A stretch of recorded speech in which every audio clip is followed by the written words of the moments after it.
Hi friends, welcome to our channel T Express. நீங்கள் இன்றைக்கி என்ன வீடியோ பார்க்க போகிறீங்கன்னா, ஒர்க்கையும் பார்த்துட்டு என்னோடய ஸ்டடீஸ்லேயும் நான் எப்படி கான்சன்ட்ரேட் பண்ணுறேன் அப்படின்ற ஒரு சின்ன மினி விலாக் தான் இது. ஒரு 1 மினிட் வீடியோ தான். ஆமாம் ஃப்ரெண்ட்ஸ், இப்போ நீங்கள் பார்க்குறீங்களா, நான் நைட் டியூட்டிக்கு வந்திருக்கேன். இது எங்கள் ஹாஸ்பிட்டல், நான் நர்ஸு. டைம் பார்த்திங்கன்னா 1 இருக்கும். ICU staff.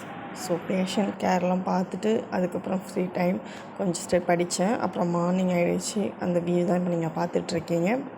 அப்படியே டியூட்டிலாம் முடிஞ்சு நான் மார்னிங் ஒரு 9:30க்கு போன வீட்டுக்கு வந்தேன். வந்துட்டு கூழ் குடிச்சிட்டு என்னோடய ஸ்டடீஸை திரும்ப நான் கண்டினியூ பண்ணேன்.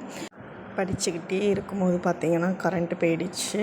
அப்போ டைம் வந்து ஒரு 11:20 இருக்கும். அது வரைக்கும் படித்தேன் மார்னிங்கு. அதுக்கப்புறம் கொஞ்சம் நோட்ஸ் மட்டும் எடுத்து வச்சுட்டு நான் படுத்துட்டேன் ஃப்ரெண்ட்ஸ்.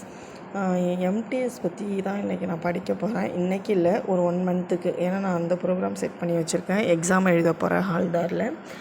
அதனால் நீங்கள் இனிமேல் டெய்லி வீடியோஸ் வந்துட்டு எஸ்எஸ்சி எம்டிஎஸ்க்கு எப்படி நான் ஸ்டடீஸ்க்கு ப்ரிப்பேர் பண்ணுறேன் அப்படின்றத பற்றி தான் வீடியோஸ் இருக்கும்.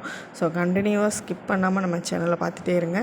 டெய்லி நீங்கள் எப்படி படிக்கணும் அப்படின்றத நான் சொல்ல போகிறதில்ல. நான் எப்படி ரெடி ஆகிட்டுருக்கேன் எக்ஸாமுக்கு அப்படின்றது என்னோடய லைஃப் ஸ்டைலை பற்றி தான் நான் உங்கள்கிட்ட ஷேர் பண்ண போகிறேன்.